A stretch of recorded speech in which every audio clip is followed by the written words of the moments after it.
Neglect చేస్తారు. ఎందుకంటే UPSC వాడు ముందే చెప్పేశాడు 33% వస్తే చాలు, 66 మార్కులు వస్తే చాలు. ఒక స్టూడెంట్ ఆలోచన ఏంటంటే లాస్ట్ లో 10 days లో చేసేసుకుంటాము, 20 days లో చేసేసుకుంటాము. కనీసం ఇప్పుడైనా సరే నిద్ర లేవాలి, CSAT ని గట్టిగా పట్టుకోవాలి. ఎందుకంటే ఒకటి మనము గమనిస్తాము, పాపం ప్రతి ఇయర్ GS పేపర్ స్టాండర్డ్ పెరుగుతుంది అని చెప్పేసి మనం మాట్లాడుతాం. కానీ CSAT గురించి అలా మాట్లాడము. ఎందుకు మాట్లాడుతాం అంటే డెలిబరేట్లీ దాన్ని నెగ్లెక్ట్ చేస్తాం. సో ఒక ఆలోచన పిల్లలు ఏం కావాలంటే, ఫర్ ఎగ్జాంపుల్ నువ్వు there are 2-3 categories of students CSAT కి వస్తే. ఒక students maths strong, English weak. ఒక students English strong, maths weak. ఒక student maths weak, reasoning strong, English weak. ఇలా కాంబినేషన్స్ లో స్టూడెంట్స్ ఉంటారు.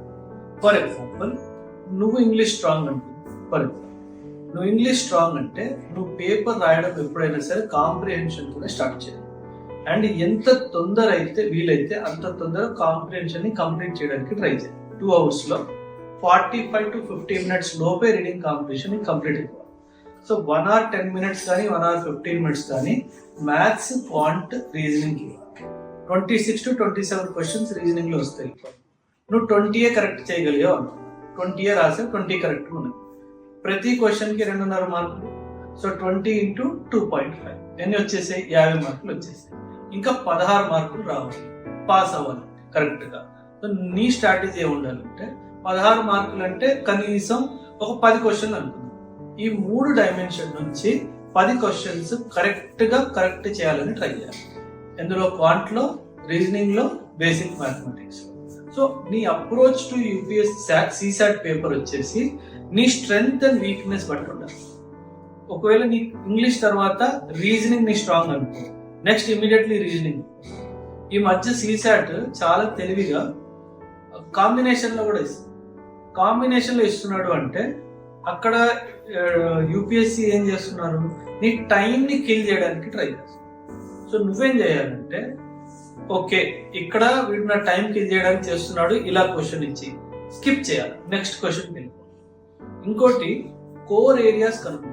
ఫర్ ఎగ్జాంపుల్ క్వాంట్ లో నంబర్ సిస్టమ్స్ కానీ, పర్ముటేషన్స్ అండ్ కాంబినేషన్స్ కానీ 14 to 18 క్వశ్చన్స్ ప్రతి ఇయర్ వస్తున్నాయి. అంటే నీకు కావాల్సిన 10 క్వశ్చన్స్ మిగతావి ఇక్కడ నుంచి రావచ్చు. సో ఈ 2 కోర్ ఏరియాస్ మీద చాలా వర్క్ చేయి. ఎంత ప్రాక్టీస్ అయితే అంత ప్రాక్టీస్ చేయి.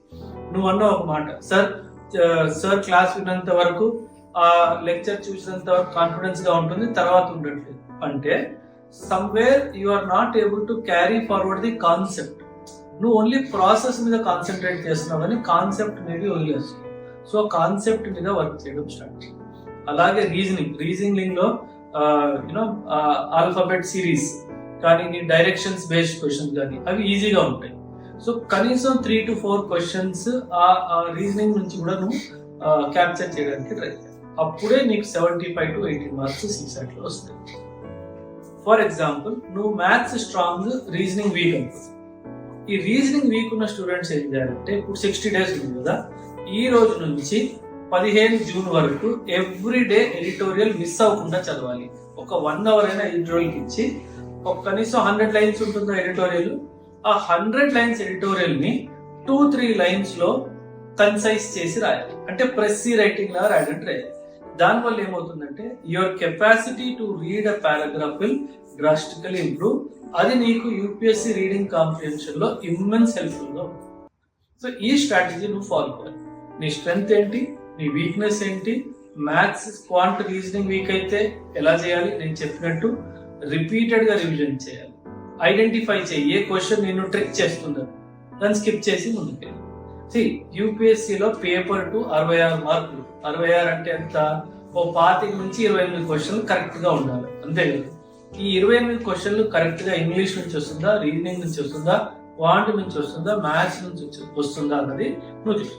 ఆ క్యాల్కులేషన్ పరంగా వెళ్ళిపోయింది.